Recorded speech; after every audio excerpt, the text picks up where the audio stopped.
കഴിഞ്ഞ ദിവസങ്ങളിൽ ഈ ആരാധനാ ക്രമവത്സരത്തിൻ്റെ ഏറ്റവും ഉച്ചകോടി എന്നോണം നമ്മൾ അനുഭവിച്ച വിശുദ്ധവാര ശുശ്രൂഷകളെല്ലാത്തിലും ഉടനീളം സംഭവിച്ചതിനെ ഒന്നുകൂടി നമുക്ക് അല്പം ആഴത്തിൽ മനസ്സിലാക്കാൻ കാരണം ഇപ്പോഴും നമ്മൾ ഈശോയുടെ ഉത്ഥാനം കഴിഞ്ഞിട്ടില്ല.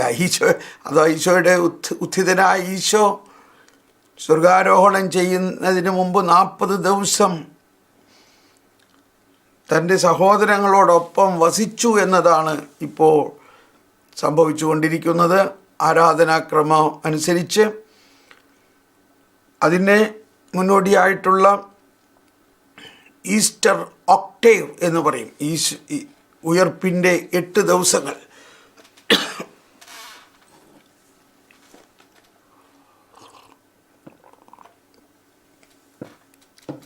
ഉത്ഥാന ദിവസം വായിച്ച പോലെ തന്നെയുള്ള വായനകളാണ് ഈ 8 ദിവസങ്ങളിലും. നമ്മൾ വലിയ ആഴ്ച ഓശാന ഞായർ മുതൽ ഉയർപ്പ് ഞായറാഴ്ച വരെ വലിയ ആഴ്ച എന്ന് പറയുന്ന പോലെ തന്നെ ഉയർപ്പ് തിരുനാളിന് ശേഷമുള്ള 8 ദിവസങ്ങളും വലിയ ആഴ്ചയാണ്. ഈശോയുടെ ഉത്ഥാനത്തിൻ്റെ രഹസ്യങ്ങളെ നമുക്കൊരു ദിവസം കൊണ്ടോ പല ദിവസങ്ങൾ കൊണ്ടോ മനസ്സിലാക്കുക സാധ്യമല്ല. അതൊരുപാട് സമയമെടുത്ത് അത് മനസ്സിലാക്കുന്നത് നമ്മുടെ ബുദ്ധി കൊണ്ടല്ല. അതാണ് ഈ ദിവസങ്ങളിലുള്ള വായനകളിൽ സുവിശേഷത്തിലുണ്ടാകുന്ന ഒരു കാര്യം. ഈശോ എമ്മാവൂസിലേക്ക് പോയ ശിഷ്യന്മാരോടൊപ്പം നടക്കുന്നു. ആ സമയത്ത് അവർ ആകെ മനസ്സ് വിഷമിച്ച് അവരുടെ ജീവനാഥനെ കുരിശിൽ തറച്ച് കൊന്നതിൽ വളരെയധികം ദുഃഖിച്ച് നിരാശപ്പെട്ടു പോകുമ്പോൾ ഉയർത്തെഴുന്നേറ്റ കർത്താവ് അവരുടെ കൂടെ വന്നു. അവർക്ക് മനസ്സിലായില്ല. അവർ മനസ്സിലാകാൻ തക്ക വിധത്തിൽ അവർ മനസ്സിലാകാതിരിക്കാൻ തക്ക വിധത്തിൽ ഉയർത്തെഴുന്നേറ്റ കർത്താവിൻ്റെ മഹത്വമണിഞ്ഞ ശരീരത്തെ മൂടിവെച്ച പോലെയാണ് ഈശോ സഞ്ചരിച്ചത്. അത് അവരിൽ നിന്നും മറച്ചു വെച്ചുകൊണ്ടാണ് ഈശോ അവരോട് സംസാരിച്ചത്. എന്തുകൊണ്ടാണ് ഈശോ ആ ഉയർത്തെഴുന്നേറ്റ കർത്താവിൻ്റെ അവസ്ഥയെ ഈശോയ്ക്ക് പറയാമായിരുന്നല്ലോ, നിങ്ങൾ വിഷമിക്കേണ്ട, ഞാൻ ഉയർത്തെഴുന്നേറ്റു എന്ന് പറഞ്ഞാലും ഒരുപക്ഷെ അവർക്ക് അപ്പോൾ മനസ്സിലാവില്ല. കാരണം ഇത് അത്രയ്ക്ക് അത്ഭുതകരമായൊരു കാര്യമാണ്. 2 ദിവസം മുമ്പ് അവർ കണ്ടു. ഇപ്പോൾ നമുക്കറിയാം, ദുഃഖ വെള്ളിയാഴ്ച നമ്മൾ ഈശോയുടെ പീഠാനുഭവം കണ്ടു. ആ പീഠാനുഭവത്തിലെ വായനകളെല്ലാം കേട്ടു. നമ്മൾ ഹൃദയം പൊട്ടിക്കരഞ്ഞു. കുരിശിൻ്റെ വഴിയിലൂടെ കരഞ്ഞു നമ്മൾ നീങ്ങി. ആ കുരിശിൽ മരിച്ച ആ ശരീരത്തെ നമ്മൾ അനാവരണം ചെയ്തു. ആ കുരിശിനെ അനാവരണം ചെയ്തുകൊണ്ട് നമ്മൾ കണ്ടു, ഇതാ ഈശോ കുരിശിൽ മരിച്ചു. വളരെ ദുഃഖകരമായ അവസ്ഥ.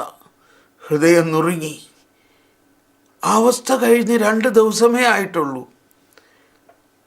എങ്ങനെ നമുക്ക് ചിന്തിക്കാൻ പറ്റും? നമ്മുടെ ബുദ്ധിക്കോ മനസ്സിനോ എങ്ങനെ ഇത് ഉൾക്കൊള്ളാൻ പറ്റും?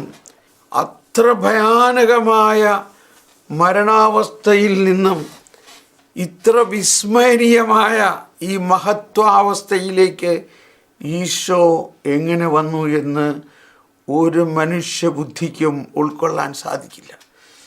അതുകൊണ്ട് തന്നെ ആയിരിക്കാം ഈശോ അവരോട് തന്നെ തുറന്ന് കാണിച്ചില്ല, തൻ്റെ മഹത്വം കാണിച്ചില്ല. എന്നാൽ അതിനു മുമ്പ് ഈശോ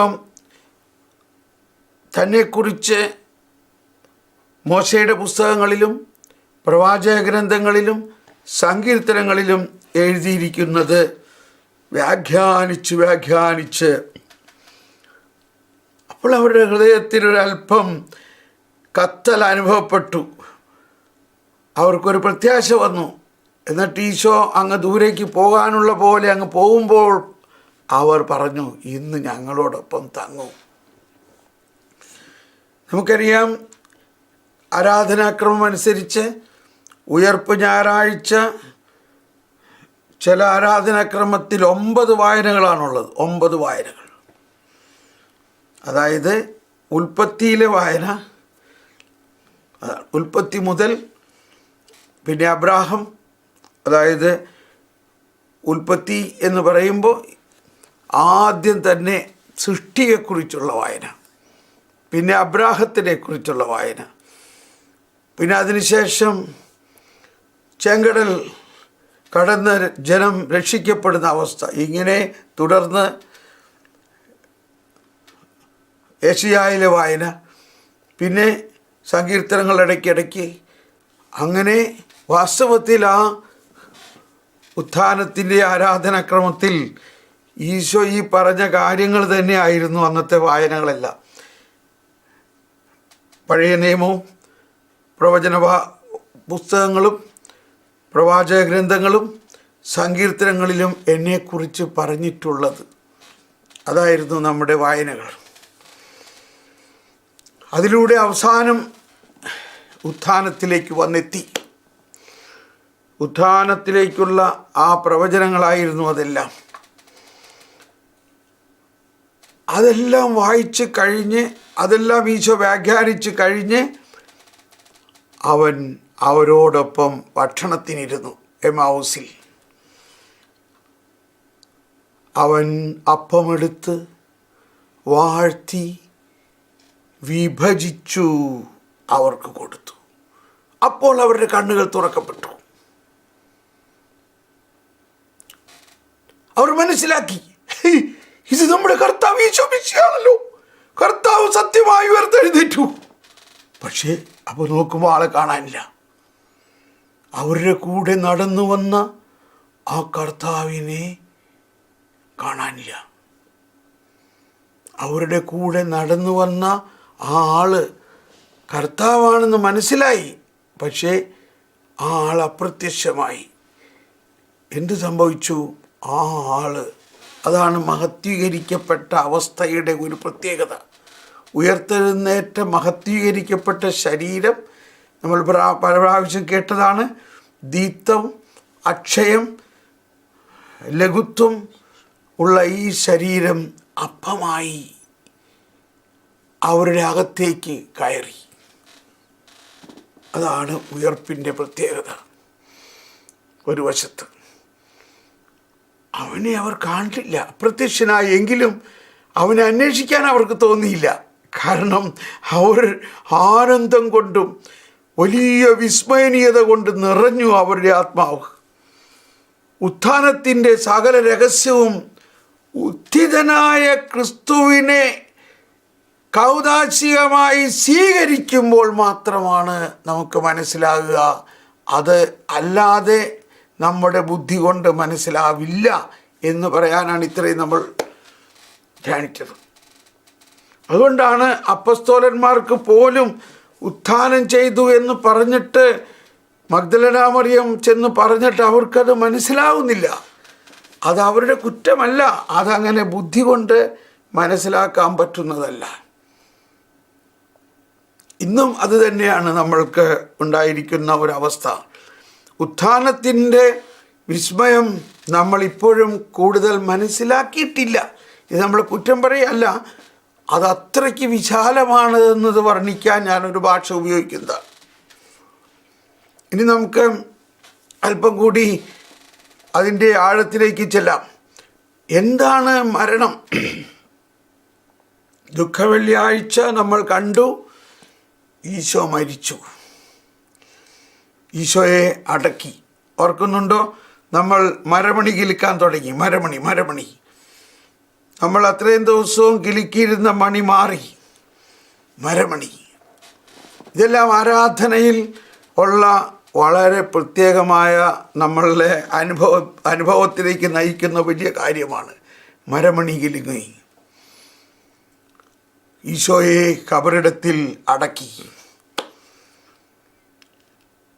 നമ്മൾ വളരെ ഹൃദയവേദനയോടെ ദുഃഖത്തോടെ അന്ന് പള്ളിയിൽ നിന്ന് പോന്നു. ഇനി ഇതാ രാജാവ് ഉറങ്ങുകയാണ്, സംസ്കരിക്കപ്പെട്ടിരിക്കുന്നു.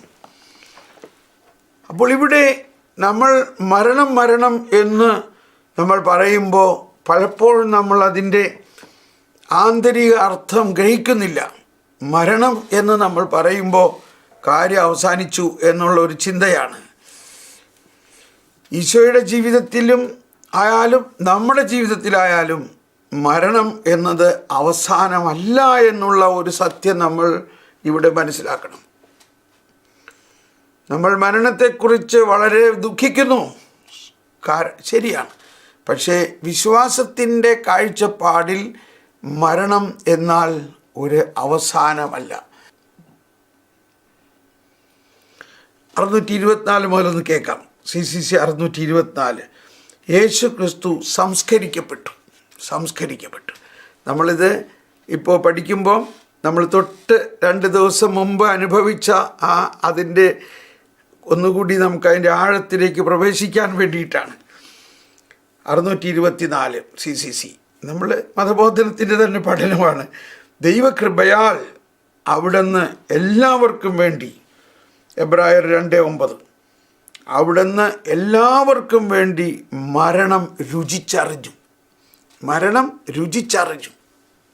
അവിടുന്ന് എല്ലാവർക്കും വേണ്ടി മരണം രുചിച്ചറിഞ്ഞു. ദൈവം തൻ്റെ രക്ഷാകര പദ്ധതിയിൽ തൻ്റെ പുത്രൻ നമ്മുടെ പാപങ്ങൾക്ക് വേണ്ടി മരിച്ചാൽ, തൻ്റെ രക്ഷാകര പദ്ധതിയിൽ തൻ്റെ പുത്രൻ നമ്മുടെ പാപങ്ങൾക്ക് വേണ്ടി മരിച്ചാൽ മാത്രം പോരാ, അവിടുന്ന് മരണം രുചിച്ചറിയുക കൂടി വേണം. നമ്മുടെ പാപങ്ങൾക്ക് വേണ്ടി മരിച്ചാൽ മാത്രം പോരാ, അവിടുന്ന് മരണം രുചിച്ചറിയണം. ഇത് എബ്രായർ 2:9.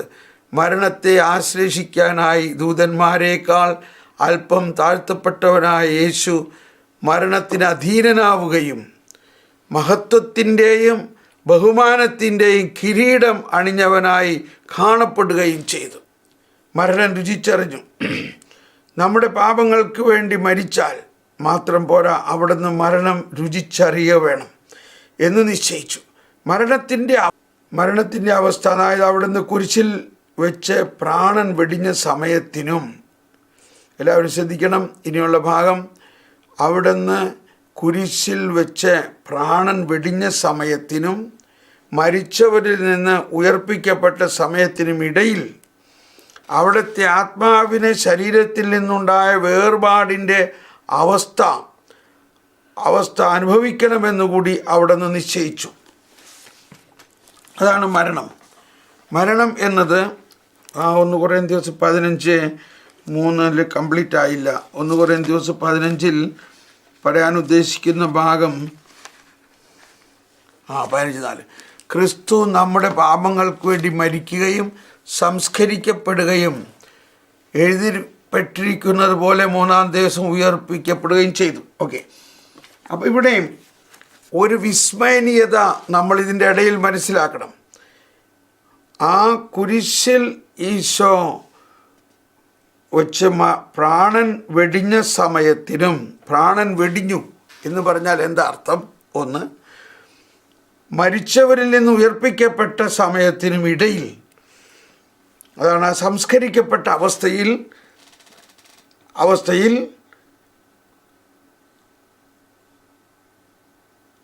ഇടയിൽ അവിടുത്തെ ആത്മാവിനെ ശരീരത്തിൽ നിന്നുണ്ടായ വേർപാടിൻ്റെ അവസ്ഥ അനുഭവിക്കണമെന്ന് കൂടി അവിടെ നിശ്ചയിച്ചു. അപ്പോൾ അതാണ് മരണം എന്ന് പറഞ്ഞാൽ നമ്മൾ പല പ്രാവശ്യവും പഠിച്ചിട്ടുള്ളതാണ്. മരണം എന്ന് പറഞ്ഞാൽ എന്താണ്? മരണം എന്ന് പറഞ്ഞാൽ ദൈവം നമ്മളെ സൃഷ്ടിച്ചത് ശരീരവും, മർത്യമായ ശരീരവും അമർത്യമായ ആത്മാവോടും കൂടിയാണ് ദൈവം നമ്മെ സൃഷ്ടിച്ചത്. എന്ന പോലെ തന്നെയാണ് ഈശോ ജനിച്ചത്. മർത്യമായ ശരീരത്തോടും അമർത്യമായ ആത്മാവോടും കൂടി ഈ സ്ത്രീയിൽ നിന്ന് ജാതനായി. കണ്ടോ, മർത്യമായ ശരീരം ഒരു വശം, അമർത്യമായ ആത്മാവ്, ഇത് രണ്ടും കൂടിയ ഒരു വ്യക്തിയാണ് മനുഷ്യൻ. ദൈവം നമ്മളെ ഇത് രണ്ടായിട്ട് സൃഷ്ടിച്ചുകൊണ്ട് ഒന്നിച്ചു ചേർക്കുകയല്ല ചെയ്തത്. മർത്യമായ ശരീരവും, അതാണ് നമ്മളെ സൃഷ്ടിച്ചതിലുള്ള വലിയ രഹസ്യം, മർത്യമായ ശരീരവും അമർത്യമായ ആത്മാവോടും കൂടി ദൈവം നമ്മെ സൃഷ്ടിച്ചു. ആ സൃഷ്ടിച്ചതിൽ പ്രവർത്തിച്ച ദൈവിക ശക്തി, ഏത് ദൈവിക ശക്തിയാണ്? വചനം എന്നാണ്. അതാണ്, ആദിയിൽ വചനമുണ്ടായി, വചനം ദൈവത്തോടു കൂടിയായിരുന്നു, വചനം ദൈവമായിരുന്നു, അവൻ ദൈവത്തോടു കൂടിയായിരുന്നു, സകലതും അവനിലൂടെ സൃഷ്ടിക്കപ്പെട്ടു, അവനെ കൂടാതെ ഒന്നും സൃഷ്ടിക്കപ്പെട്ടിട്ടില്ല. അപ്പോൾ ഇവിടെ ഈശോ മിശിഹ മനുഷ്യനായി അവതരിച്ചത് തന്നെ അതിൽ വളരെ പ്രത്യേകതയാണ്. കാരണം ഈശോ മനുഷ്യനായി അവതരിച്ചപ്പോൾ, അതായത് മർത്യ ശരീരവും അമർത്യാത്മാവുമായിട്ട് ഈശോ മനുഷ്യനായി, ഈശോയുടെ മനുഷ്യാവതാരം സംഭവിച്ചത് മറ്റൊരു വിധത്തിൽ വചനം മാംസമായി. കണ്ടോ, വചനം മാംസമായി. വചനം എന്ന ആ ദൈവത്തോട് പിതാവിനോടൊപ്പം ആയിരുന്ന ആ വചനം മാംസമായി യേശു മനുഷ്യനായി അവതരിച്ചു. അപ്പോൾ ഈ ഒരു രഹസ്യം ഇതിൻ്റെ ഉള്ളിലുണ്ടെന്ന് നമ്മൾ മറന്നു പോകരുത്. മർത്യമായ ശരീരവും അമർത്യമായ ആത്മാവും ഉള്ളവനായി ഈശോ മനുഷ്യനായി അവതരിച്ചതിൻ്റെ ആദ്യ കാരണം എന്താ? ആദ്യ കാരണം ആ ദൈവീകമായ വചനമാണ്, ദൈവത്വം നിറഞ്ഞ വചനമാണ്, പിതാവിനോട് സത്തയിൽ ഒന്നായിരിക്കുന്ന വചനമാണ് ഇവിടെ മാംസമായിരിക്കുന്നത്. അതുകൊണ്ട് ഈ ശരീരത്തിലും ആത്മാവിലും ഒരു കോമൺ ഫാക്ടറുണ്ട്. ഈ മർത്യ ശരീരവും അമർത്യമായ ആത്മാവിലും അടങ്ങിയിരിക്കുന്ന ഒരു ദൈവികത, അതാ വചനം തന്നെയാണ്. ആ ദൈവത്വം നമ്മൾ കരുണക്കൊന്ത ചെല്ലുമ്പോൾ പ്രാർത്ഥിക്കാറുണ്ട്, അങ്ങയുടെ തിരുശരീരവും തിരുരക്തവും ആത്മാവും ദൈവത്വം. കണ്ടോ, തിരുശരീരം, ആത്മാവ്, രക്തം, ഇനി വേറൊന്ന് പറഞ്ഞത് കേട്ടോ, ദൈവത്വം. അപ്പോൾ ഈ ശരീരവും ആത്മാവും രക്തവും മനുഷ്യൻ്റെ, യേശുവിൻ്റെ മർത്യ ശരീരത്തിലുള്ളതാണ്. യേശു മനുഷ്യനായി അവതരിച്ചപ്പോഴാണ്. പക്ഷെ അതിൻ്റെ കാരണം ദൈവത്വമാണ്. വളരെ ശ്രദ്ധിക്കണേ, ആ ദൈവത്വം പിതാവിനോടൊപ്പം ഒന്നായിരുന്ന അവസ്ഥയാണ് ആ ദൈവത്വം. ആ ദൈവത്വം ഈ ശരീരത്തിൽ നിന്നോ ആത്മാവിൽ നിന്നോ നഷ്ടപ്പെടുന്നില്ല എന്നതാണ് ഇതിൻ്റെ ഉള്ളിൽ അടങ്ങിയിരിക്കുന്ന വിസ്മയം. ഇത് മനസ്സിലൊന്ന് സ്വീകരിക്കുക. ആ ദൈവത്വമാണ്, ആ ദൈവത്വം നഷ്ടപ്പെടുന്നില്ല, ആ ദൈവത്വം അവിടെ തന്നെയുണ്ട്. പക്ഷെ എന്താണ് ഇവിടെ സംഭവിച്ചിരിക്കുന്നത്? ശരീരവും ആത്മാവും വേർപെട്ടു. അതാണ് മരണം. നമ്മുടെ മരണവും അങ്ങനെ തന്നെയാണ്. നമ്മൾ മരിക്കുമ്പോൾ നമ്മുടെ ശരീരവും ആത്മാവും വേർപെടുന്നു. ആത്മാവ് ദൈവത്തിലേക്ക് പോകുന്നു, ശരീരം ഭൂമിയിലേക്ക് പോകുന്നു, ഭൂമിയിൽ ലയിക്കുന്നു. അത് നമ്മൾ പറയുന്നു അത് അഴുകിപ്പോകുന്നു. പക്ഷേ അത് അഴുകിപ്പോയാലും ഈ ശരീരവും ആത്മാവിനെയും ഒന്നായി സൃഷ്ടിച്ച ഒരു ദൈവത്വം അഴുകിപ്പോകുന്നില്ല.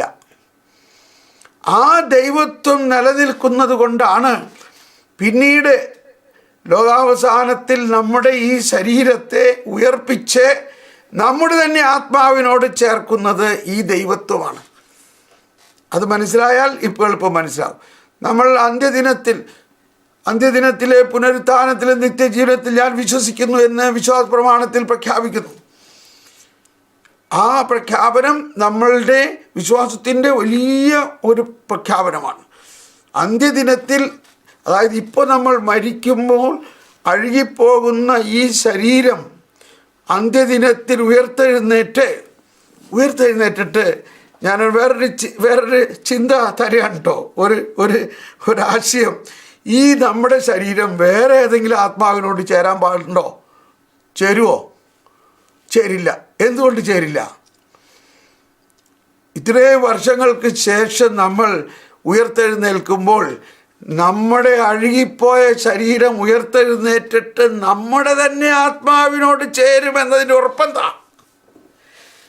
അങ്ങനെ ചോദിക്കുന്നത് ഇത് മനസ്സിലാക്കിക്കാൻ വേണ്ടിയാണ്. നമ്മുടെ തന്നെ ആത്മാവിനോട് ചേരുമെന്നതിൻ്റെ ഉറപ്പ് നമ്മുടെ ശരീരവും ആത്മാവിനും കൂടിയുള്ള ആ ദൈവത്വമാണ് ഇതിനെ തമ്മിൽ ലിങ്കാക്കുന്നത്. ആ ദൈവത്വം നഷ്ടപ്പെടുന്നില്ല. അപ്പോൾ നമ്മൾ ചോദിക്കും, അതിപ്പോൾ എവിടെയാ? അപ്പോൾ നമ്മൾ മരിച്ചുപോയ ആൾക്കാരുടെയൊക്കെ ആ ദൈവത്വം എവിടെയാ? ഇങ്ങനെയുള്ള ചോദ്യങ്ങൾ നമ്മൾ ഉന്നയിച്ചോളൂ. അപ്പോൾ ദൈവത്വത്തിന് ഒരു സ്ഥലമില്ല. ദൈവം സർവ്വവ്യാപിയാണ്.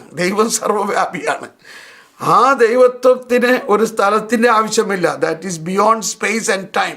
അത് സമയവും സ്പേസിനും അതീതമാണ് ദൈവത്വം. അപ്പോൾ ആ ദൈവത്വം നമ്മുടെ ആത്മാവിനെ ഈ ശരീരത്തെയും വീണ്ടും ഒരുമിപ്പിക്കുന്ന ആ ദൈവത്വം, അതുപോലെ തന്നെയുള്ള അതിനേക്കാൾ ഉന്നതമായ ഒരു പ്രവൃത്തിയാണ് ഇവിടെ സംഭവിക്കുന്നത്. അപ്പോൾ ഒന്ന് ശ്രദ്ധിച്ചോളൂ. ഈശോ മരിച്ചു, ദുഃഖവെള്ളിയാഴ്ച ആ കുരിശിൽ കിടക്കുന്നതെന്ന് ഓർക്കുക. എന്തൊക്കെയാണ് അവിടെ സംഭവിക്കുന്നത്? ഈശോ അതിഭയാനകമായ പീഡ അനുഭവിച്ചു. ഈശോയുടെ ശരീരത്തിൽ മനുഷ്യവംശത്തിൻ്റെ മുഴുവൻ പാപം ഈശോ ഏറ്റെടുത്തു. ആ പാപം മൂലം ഈശോ രക്തം ചിന്തി.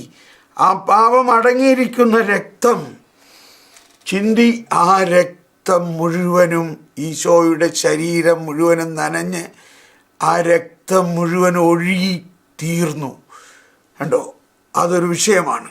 ഈശോ അർപ്പിച്ച ബലി സജീവ ബലി. ഇത് നമ്മൾ പലപ്പോഴും ചിന്തിച്ചിട്ടുള്ളതാണ്. അതായത്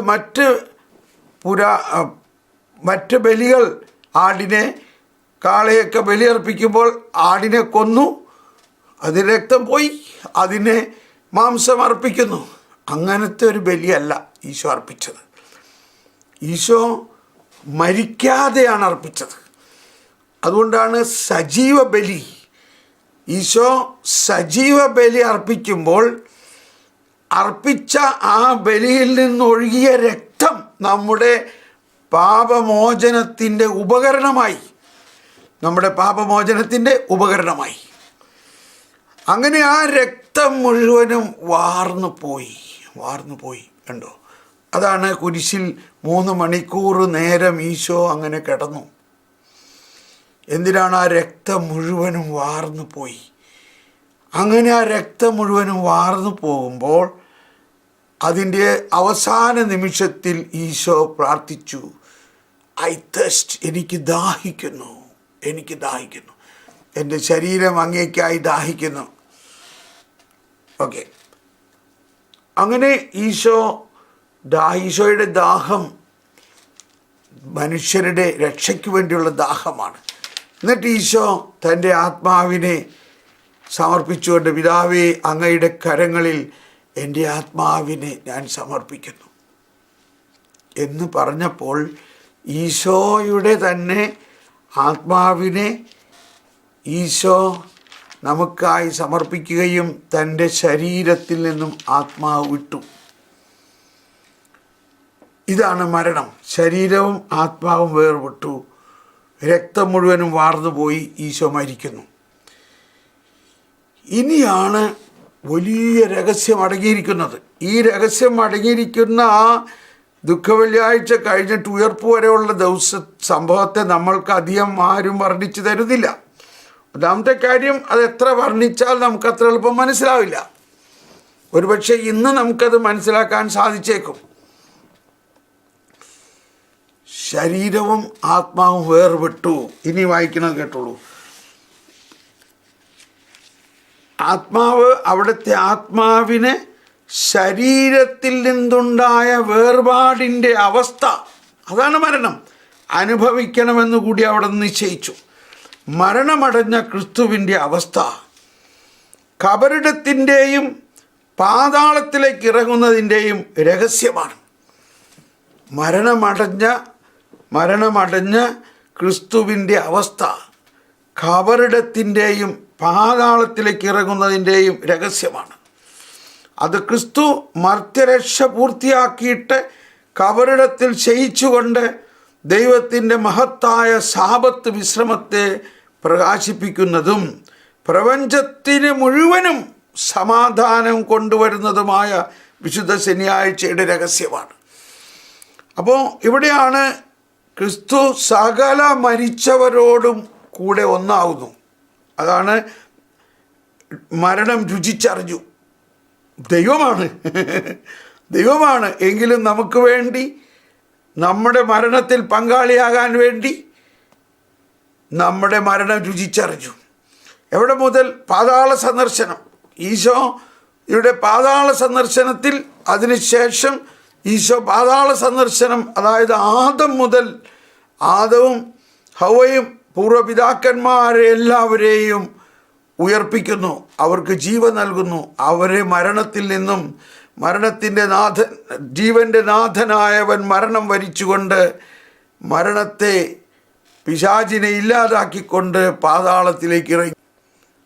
അപ്പോൾ ഇത് മനസ്സിലാക്കണം, ശനിയാഴ്ച സംഭവിക്കുന്ന കാര്യങ്ങളാണിതെല്ലാം. ഇനി അതിനുശേഷം 625 ഉയർപ്പിന് മുൻപുള്ള അവിടുത്തെ സഹനാത്മകമായ അവസ്ഥയും ഇന്നത്തെ മഹത്വപൂർണവും ഉത്ഥിതവുമായ അവസ്ഥയും തമ്മിൽ ബന്ധിപ്പിക്കുന്ന യഥാർത്ഥ കണ്ണിയാണ് ക്രിസ്തുവിൻ്റെ കബറിടവാസം. ഒന്നുകൂടി വായിക്കാം. ഉയർപ്പിന് മുൻപുള്ള അവിടുത്തെ സഹനാത്മകമായ അവസ്ഥയും, പീഡാസഹന അവസ്ഥയും ഇന്നത്തെ മഹത്വപൂർണവും, അതായത് ഉയർപ്പിൻ്റെ മഹത്വപൂർണവും ഉത്ഥിതവുമായ അവസ്ഥയും തമ്മിൽ ബന്ധിപ്പിക്കുന്ന യഥാർത്ഥ കണ്ണിയാണ് ക്രിസ്തുവിൻ്റെ കബറിടവാസം. ആ കബറിടവാസം ജീവിക്കുന്നവനായ അതേ വ്യക്തിക്ക് ഇങ്ങനെ പറയാൻ കഴിയും, ഞാൻ മരിച്ചു, എന്നാൽ ഇതാ ഞാൻ എന്നും എന്നേക്കും ജീവിക്കുന്നു. ചിലപ്പോൾ ദൈവം തന്നെ നമ്മളെ വിട്ടുകളയുന്ന അവസ്ഥയുണ്ട്. അപ്പോഴും ദൈവം നമ്മുടെ കൂടെയുണ്ട്. ദൈവം അറിഞ്ഞുകൊണ്ടായിരിക്കാം അങ്ങനെ ചെയ്യുന്നത്. കുറച്ച് സമയത്തേക്ക് ഞാൻ വിട്ടുകളഞ്ഞാലും ഞാൻ നിന്നെ വിടില്ല. അപ്പോൾ ജീവിക്കുന്നവനായ അതേ വ്യക്തിക്ക് ഇങ്ങനെ പറയാൻ കഴിയും, ഞാൻ മരിച്ചു, എന്നാൽ ഇതാ ഞാൻ എന്നും എന്നേക്കും ജീവിക്കുന്നു. അപ്പോൾ മരണത്തിലൂടെ നമ്മുടെ മരണത്തെ രുചിച്ചറിയുകയും, എന്നാൽ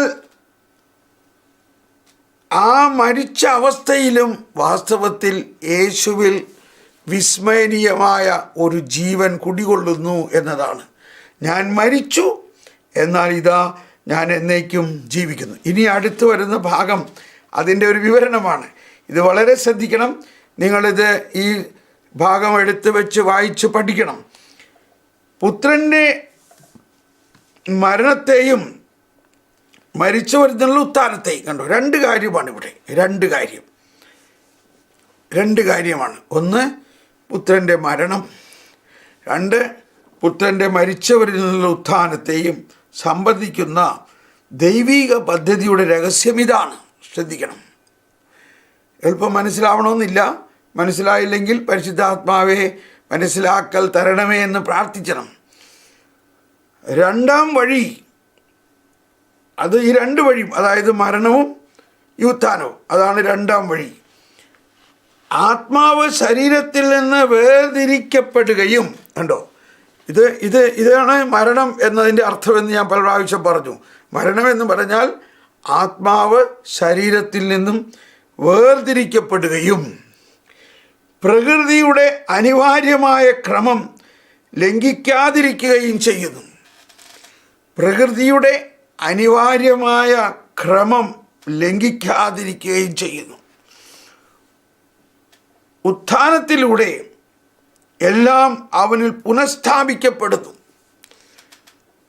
പ്രകൃതിയുടെ അനിവാര്യ ക്രമം ലംഘിക്കാതിരിക്കുകയും ചെയ്യുന്നു എന്ന് പറയുന്നതിൻ്റെ അർത്ഥം ഈ രണ്ട് ആത്മാവിലും ശരീരത്തിലും സൃഷ്ടാവിൻ്റെ ദൈവത്വം കുടികൊള്ളുന്നു. അതാണ് പ്രകൃതി എന്ന് പറയുന്നത് ദൈവത്തിൽ നിന്ന് ഉത്ഭവിക്കുന്നു. ശരീരത്തിൻ്റെ പ്രകൃതിയും ആത്മാവിൻ്റെ പ്രകൃതിയും ദൈവത്തിൽ നിന്ന് വരുന്നതാണ്. ആ ദൈവത്വം മരിക്കുന്നില്ല.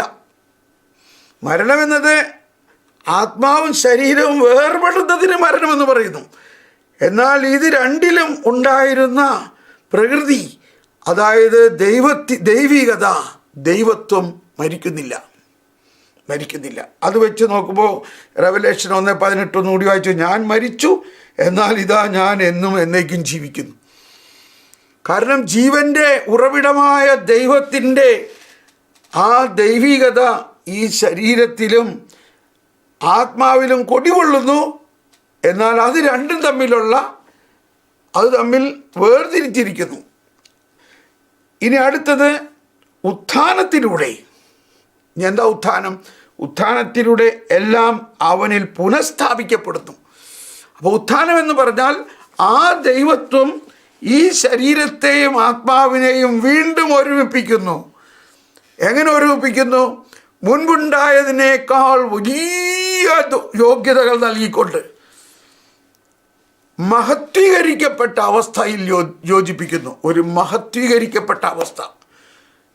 ഇതിനു മുൻപുണ്ടായിരുന്നത് മർത്യ ശരീരമാണെങ്കിൽ ഇനി ആ മർത്യ ശരീരത്തെ രൂപാന്തരപ്പെടുത്തി അമർത്യ ശരീരമാക്കി, അക്ഷയം, ദീപ്തം, ലഘുത്വം, മഹത്വമുള്ള ശരീരമാക്കി ആത്മാവുമായിട്ട് യോജിപ്പിക്കുന്നു. മനസ്സിലായില്ലേ? ഇപ്പോൾ മനസ്സിലായില്ലേ? അതാണ് ഉത്ഥാനത്തിലൂടെ എല്ലാം അവനിൽ പുനഃസ്ഥാപിക്കപ്പെടുന്നു. അങ്ങനെ രണ്ടിൻ്റെയും അതിർത്തി, അതായത് മരണത്തിൻ്റെയും ജീവൻ്റെയും അതിർത്തി നിർണയിക്കപ്പെടുന്നു. അതാണ് രണ്ടിൻ്റെയും അതിർത്തി നിർണയിക്കപ്പെടുന്നു. എന്താ അതിർത്തി? അനന്തതയാണ്. മരണത്തിന് ജീവനെ ഒന്നും ചെയ്യാൻ പറ്റില്ല. മരണമേ നിന്റെ ദംശനം എവിടെ? അപ്പോൾ മരണത്തിന് അതിർത്തി, എന്നാൽ ജീവൻ അനന്തതയാണ്. മരണത്താൽ വിഭജിക്കപ്പെട്ട പ്രകൃതി എന്ന് പറയുമ്പോൾ ദൈവത്തിൽ നിന്ന് വരുന്ന സത്തയാണ്. മരണത്താൽ അത് വിഭജിക്കപ്പെട്ടു. ശരീരവും ആത്മാവും തമ്മിൽ വേർതിരിക്കപ്പെട്ടു. മരണത്താൽ വിഭജിക്കപ്പെട്ട പ്രകൃതിയെ തന്നിൽ തന്നെ ഉറപ്പിച്ചവൻ തന്നെ വിഭജിക്കപ്പെട്ടവയുടെ ഐക്യത്തിൻ്റെ അടിസ്ഥാനമായി ഭവിക്കുന്നു.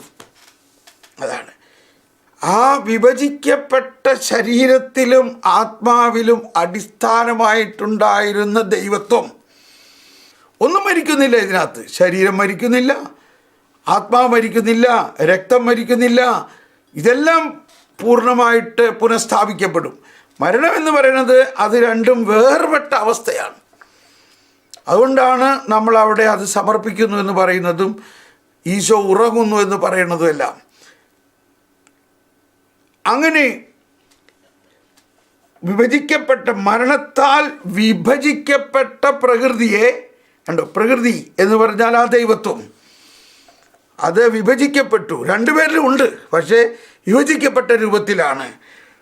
തന്നിൽ തന്നെ ഉറപ്പിച്ചവൻ തന്നെ വിഭജിക്കപ്പെട്ടവയുടെ ഐക്യത്തിൻ്റെ അടിസ്ഥാനമായി ഭവിക്കുന്നു. വധിക്കപ്പെട്ട ജീവൻ്റെ കർത്താവ് കണ്ടോ, 467. അത് വധിക്കപ്പെട്ട ജീവൻ്റെ കർത്താവ്. അപ്പോസ്തല പ്രവർത്തനം 3:15. പുനരുത്ഥാനം ചെയ്ത് ജീവിക്കുന്നവൻ തന്നെയാണ്. അതുകൊണ്ട് ദൈവപുത്രനായ വ്യക്തി മരണം മൂലം പരസ്പരം വേർപെട്ട എന്ന് പറഞ്ഞാൽ തൻ്റെ ആത്മാവും ശരീരവും തിരിച്ചെടുക്കേണ്ടത് അത്യാവശ്യമായിരുന്നു. അതാണ് ഉയർപ്പ്. മരണം മൂലം വേർപെട്ട ആത്മാവും ശരീരവും. ഈശോ പറയാറുണ്ട്, ഞാൻ എന്നെ തന്നെ സമർപ്പിച്ചത് തിരിച്ചെടുക്കാൻ വേണ്ടി ആണ് സമർപ്പിച്ചത്. സമർപ്പിക്കുമ്പോൾ തന്നെ എനിക്കറിയാം ഇത് ഞാൻ തിരിച്ചെടുക്കും, ഇതിനെ ഞാൻ തന്നെ വീണ്ടും പണിതുയർത്തും. നിങ്ങൾ ഈ ദേവാലയം നശിപ്പിക്കുവിൻ, ഞാനത് 3 ദിവസം കൊണ്ട് പണിതുയർത്തും. മനുഷ്യനെന്ന നിലയിൽ ക്രിസ്തു മരണം വരിച്ചപ്പോൾ അവിടുത്തെ വിശുദ്ധ ആത്മാവ് നിർമ്മല ശരീരത്തിൽ നിന്നും വേർപെടുത്തപ്പെട്ടു. കേട്ടോ, വീണ്ടും പറയാം, അത് കൃത്യമായി. ഇപ്പോൾ അവിടുന്ന് മരണം മരിച്ചപ്പോൾ അവിടുത്തെ വിശുദ്ധ ആത്മാവ് നിർമ്മല ശരീരത്തിൽ നിന്ന് വേർപെടുത്തപ്പെട്ടു. നമ്മൾ നേരത്തെ പറഞ്ഞു കഴിഞ്ഞതാണ്. എന്നാൽ ദൈവികതയാകട്ടെ ഒന്നിൽ നിന്നും, അതായത് ആത്മാവിൽ നിന്നോ ശരീരത്തിൽ നിന്നോ വേർതിരിക്കപ്പെട്ടിട്ടില്ല. ആത്മാവും ശരീരവും നിർമ്മല ശരീരത്തിൽ നിന്ന് വേർപെടുത്തപ്പെട്ടു. എന്നാൽ ദൈവികതയാകട്ടെ ഒന്നിൽ നിന്നും, ശരീരത്തിൽ നിന്നോ ആത്മാവിൽ നിന്നോ വേർപെടുത്തപ്പെട്ടിട്ടില്ല. ഇതാണ് നമ്മൾ മനസ്സിലാക്കേണ്ട വലിയ രഹസ്യം. അതായത് ആത്മാവിൽ നിന്നോ ശരീരത്തിൽ നിന്നോ ഈ ദൈവത്വം വേർതിരിക്കപ്പെട്ടിട്ടില്ല. അതുകൊണ്ട് ഏക വ്യക്തി രണ്ടായി വിഭജിക്കപ്പെട്ടിട്ടില്ല. ശരീരവും ആത്മാവും ഒരേ സമയം ആദ്യം മുതലേ വചനമാകുന്ന വ്യക്തിയിൽ സ്ഥിതി ചെയ്തിരുന്നു. അതുകൊണ്ടാണ് ഞാൻ നേരത്തെ ആദ്യം മുതലുണ്ടായ വചനത്തെക്കുറിച്ച് പറഞ്ഞത്. ഈശോ വചനം മാംസമായി മനുഷ്യനായി അവതരിച്ചതാണ്. അപ്പോൾ മനുഷ്യനായി അവതരിച്ചപ്പോൾ ഈശോയുടെ അമർത്യമായ ആത്മാവും മർത്യമായ ശരീരവും നമ്മൾ മനസ്സിലാക്കുമ്പോൾ അതിൻ്റെ അകത്ത് വിസ്മയനീയമായ മറ്റൊന്ന് ഉണ്ടതെന്താ? ആ വചനമാകുന്ന ദൈവം, ആ ദൈവത്തിൻ്റെ ദൈവീകത അവിടെയുണ്ട്, ദൈവത്വം. അപ്പോൾ ശരീരവും ആത്മാവും ഒരേ സമയം ആദ്യം മുതലേ വചനമാകുന്ന വ്യക്തിയിൽ സ്ഥിതി ചെയ്തിരുന്നു. മരണത്തിൽ അവ വിഭജിക്കപ്പെട്ടുവെങ്കിലും അവ സ്ഥിതി ചെയ്തിരുന്ന വചനത്തിൽ ഏക വ്യക്തിത്വത്തിൽ രണ്ടും എന്നും നിലനിർത്തുന്നു. ഇനിയാണ് നിന്റെ പരിശുദ്ധം ജീർണിക്കാൻ അനുവദിക്കുകയില്ല. നമ്മളിപ്പോൾ പാടിയത് 627. ക്രിസ്തുവിൻ്റെ മരണം അവിടുത്തെ ഭൗമിക മാനുഷിക അസ്തിത്വത്തിന് അവസാനം കുറിച്ചു എന്ന അർത്ഥത്തിൽ യഥാർത്ഥ മരണമായിരുന്നു. എന്നാൽ അവിടുത്തെ ശരീരം പുത്രൻ എന്ന വ്യക്തിയുമായി പുലർത്തിയിരുന്ന ഐക്യം മൂലം, ദൈവം തമ്പുരാൻ പുത്രൻ തമ്പുരാനുമായിട്ട് പുലർത്തിയിരുന്ന ഐക്യം മൂലം അത് മറ്റുള്ളവരുടേതുപോലെയുള്ള ഒരു മൃതശരീരമായിരുന്നില്ല. അതാണ് വ്യത്യാസം. കാരണം മരണത്തിന് അതിനെ അധീനപ്പെടുത്താൻ സാധ്യമായിരുന്നില്ല. മരണത്തിൽ അത് പങ്കാളിയായിരുന്നുവെങ്കിലും ദൈവിക ശക്തി ക്രിസ്തുവിൻ്റെ ശരീരത്തെ ജീർണിക്കലിൽ നിന്നും സംരക്ഷിച്ചു. അതാണ് അവിടെ 16-ാം സങ്കീർത്തനം. താഴെ കാണുന്ന 2 പ്രസ്താവനകളും ക്രിസ്തുവിനെ സംബന്ധിച്ച പ്രസ്താവമാണ്. അവൻ ജീവിക്കുന്നവരുടെ നാട്ടിൽ നിന്നും വിച്ഛേദിക്കപ്പെട്ടു. അതാണ് മരണത്തിൻ്റെ രുചി അനുഭവിക്കാൻ. എൻ്റെ ശരീരം പ്രത്യാശയിൽ വസിക്കും. 16-ാം സങ്കീർത്തനം. എന്തെന്നാൽ എൻ്റെ ആത്മാവിനെ അവിടുന്ന് പാതാളത്തിൽ ഉപേക്ഷിക്കുകയില്ല. അവിടുത്തെ പരിശുദ്ധം ജീർണിക്കാൻ അവിടുന്ന് അനുവദിക്കുകയില്ല. 3-ാം ദിവസം സംഭവിച്ച ക്രിസ്തുവിൻ്റെ പുനരുത്ഥാനം ഇതിൻ്റെ തെളിവായിരുന്നു. കാരണം ശാരീരികമായി ജീർണിക്കൽ മരണത്തിന് ശേഷം 4-ാം ദിവസം തുടങ്ങുന്നതായി കരുതപ്പെടുന്നു. അടുത്തത് 628. ക്രിസ്തുവിനോടൊപ്പം സംസ്കരിക്കപ്പെട്ടവർ. മാമോദീസായുടെ ആദിമവും പൂർണ്ണവുമായ രൂപം വെള്ളത്തിൽ മുങ്ങലാണ്.